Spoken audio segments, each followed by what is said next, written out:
কারো দোষ ধরার আগে নিজের দোষ ধরে নেওয়াটা ভালো না? যে কারোর দিকে একটা আঙুল তুললে বাকি আঙুলগুলো নিজের দিকে। হ্যাঁ, যদি পাড়ার একটা কোনো বউ চাকরিতে যাচ্ছে বাবা, সে এখন একটা জামা পরে যাচ্ছে, বিয়ে হয়ে গেছে তো এখন আলোচনা সভা বসিয়ে দিয়েছে, কাকিমারা উমা দেখিছো হতে পারে মেয়েটা আমার জামা পরেছে গো। কি হয়তো যারা বলছে জামা পরেছে, যে জামা পরে যাচ্ছে তার কিন্তু কোনো অঙ্গ দেখা যাচ্ছে না, দেখা যায় কিন্তু বাবা যারা শাড়ি পরে আলোচনা করছে তাদের তো অর্ধেক অঙ্গ ফাঁকা। কোথাও যদি সংসারের আলোচনা হয় সেখান থেকে মেয়েদেরকে সরানো খুব মুশকিল।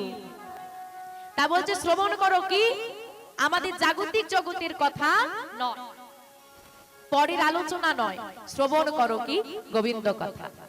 কীর্তন করো মানে বদনে বলো কি, আমরা বদনে একই কথা বলি, ওই ওর বাড়ির মেয়ে কি করলো, এ বাড়ির মেয়ে কি করলো, এই আলোচনা বলছে ওটা বলো না, বলবে কি কীর্তন বিষ্ণু, বিষ্ণু কথা কীর্তন করো, গোবিন্দ কথা শ্রবণ করো আর বদনে বলো।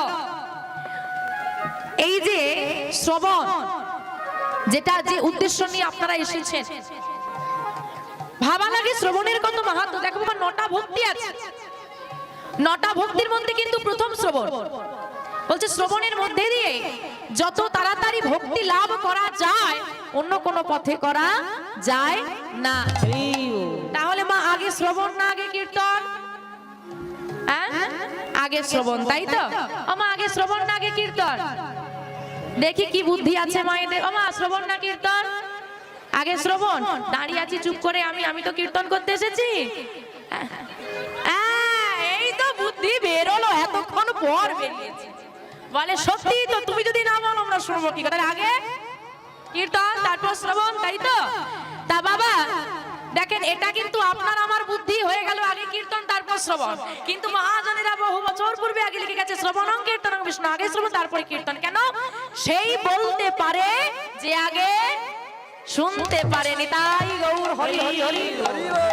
তোমাকে মাস্টার হতে গেলে আগে ছাত্র হওয়া লাগবে না। তো বাবা দুজন ভক্ত ব্যক্তি আর কি, আমাদের মতো সাধারণ ব্যক্তি পথের ধারে দাঁড়িয়ে দাঁড়িয়ে ওই কীর্তন নিয়ে আলোচনা করছে। ওখানে কীর্তন হলো, কি হলো রে, আমার এই শুনতে ভালো লাগে এরকম। একজন সাধু ওই পথ দিয়ে যাচ্ছে। সাধু কি করেছে, ওই আলোচনাটা শুনতে পেয়ে দাঁড়িয়ে গেছে। দাঁড়িয়ে গিয়ে ওই দুই ব্যক্তির কাছে এগিয়ে গিয়ে বলছে, বাবা একটা অনুরোধ করব, রাখবে? বলো ঠাকুর। তা প্রথম ব্যক্তির কাছে কি বলছে, বাবা তুমি 10 বার কৃষ্ণ বল।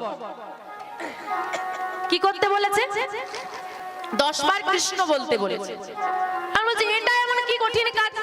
কঠিন কাজ নয়। এবার ওই ব্যক্তি কি করেছে, হেসেছে, বলে আচ্ছা একটা কাজ দিল বাবা, ঠিক আছে এই নাও বলছি, কৃষ্ণ কৃষ্ণ কৃষ্ণ কৃষ্ণ কৃষ্ণ। এইবার তাকে বলতে বলেছে কবার? আর সে বলেছে 20 বার। তা ভালো কাজ করলো না খারাপ কাজ করলো? ভালো কাজই করেছে, গোবিন্দের নাম যত করা যায় ততই ভালো। বলছে তুমি পাস করে গেছো। হ্যাঁ, এবার দ্বিতীয় ব্যক্তির কাছে গেছে, হ্যাঁ গো তোমাকে 100 নম্বরের পরীক্ষা দিয়েছে, তুমি 200 নম্বরে উত্তর দিয়েছো, যে কোশ্চেন পড়েনি তার উত্তর দিয়ে চলে এসেছে।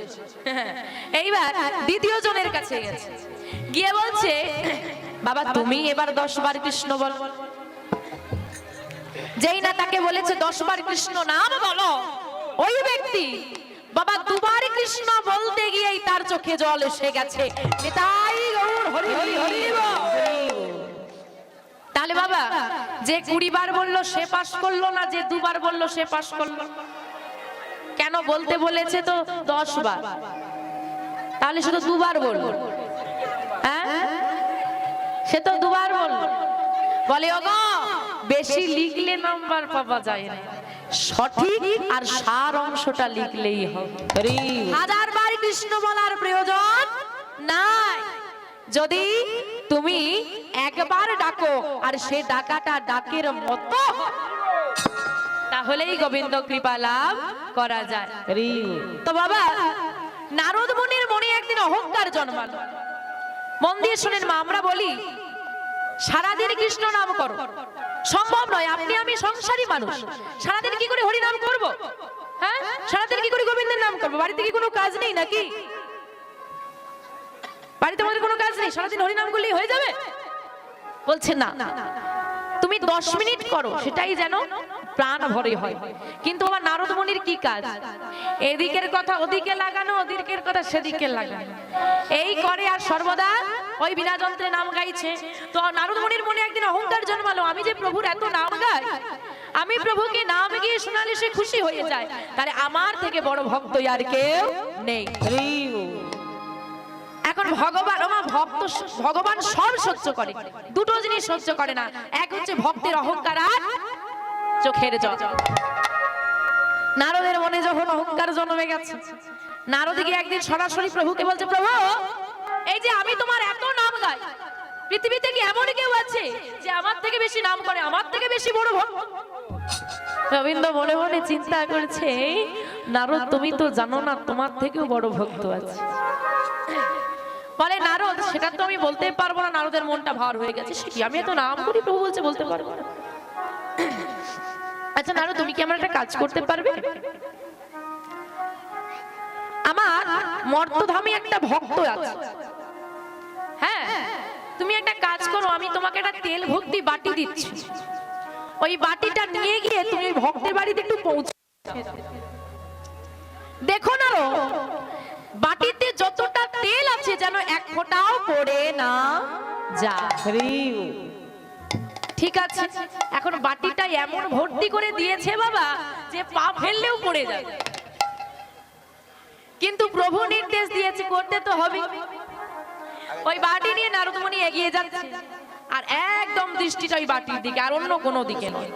মনোযোগ দিয়ে নিজে তুমি পড়ে গেলেই বলছে তুমি বাদ হয়ে যাবে, বড় ভক্ত কিনা প্রমাণ হবে না। এখন যে বড় ভক্ত হবে সেই কাজটা তাকে করতেই হবে, তা তুমি তো বড় ভক্ত, করে দেখাও। এখন নারদ মুনি বলছে করতে না পারলে মান সম্মানের ব্যাপার আছে, পারতেই হবে। তো বাবা নিয়ে যাচ্ছে, এক ফোঁটাও পড়েনি, চাষির বাড়িতে এসে হাজির হয়ে। এখন দেখছে চাষি চাষ করে যখন ফিরছি, গোটা গায়ে কাদা মেখেছি, হ্যাঁ এসে স্নান টান করে নিল, নিয়ে বসে পড়লো। বসে পড়ে একটু ওই চোখ দিয়ে জল পড়ছে, আর একটুখানি গোবিন্দকে প্রণাম করলো, একটু কৃষ্ণ নাম করলো, উঠে গিয়ে খাওয়া দাওয়া করে শুয়ে পড়লো।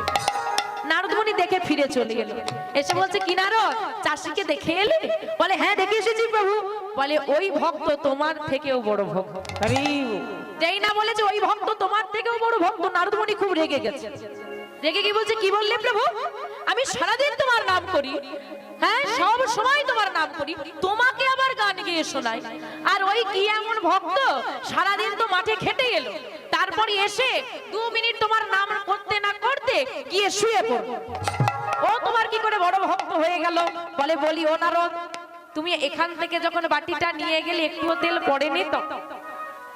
বলে প্রভু গ্যারেন্টি দিয়ে বলছি এক ফোঁটাও তেল পড়েনি, কিন্তু তুমি নিয়ে যেতে যেতে কবার আমার নাম গিয়েছো। বলে ও প্রভু গাইবো কি করে?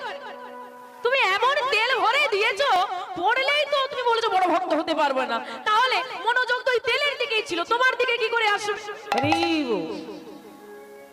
বলে এইখানেই তো তুমি ব্যর্থ হয়ে গেলে না, তোমার একটু কাজের চাপ পড়েছে বলে, দায়িত্ব দিয়েছি বলে তুমি আমাকে ভুলে গেলে। ভেবে দেখো ওই চাষির কথা, বলছে ওই চাষির দিনের খাওয়া বন্ধ যায়, ওই চাষির দিনের খাওয়া বন্ধ যায়, কিন্তু যে 2 মিনিট সময় ওই চাষি আমাকে দেয়, ওই 2 মিনিট সময় দেওয়াটা আমাকে যে দেয়, ওর উপবাস যায় না।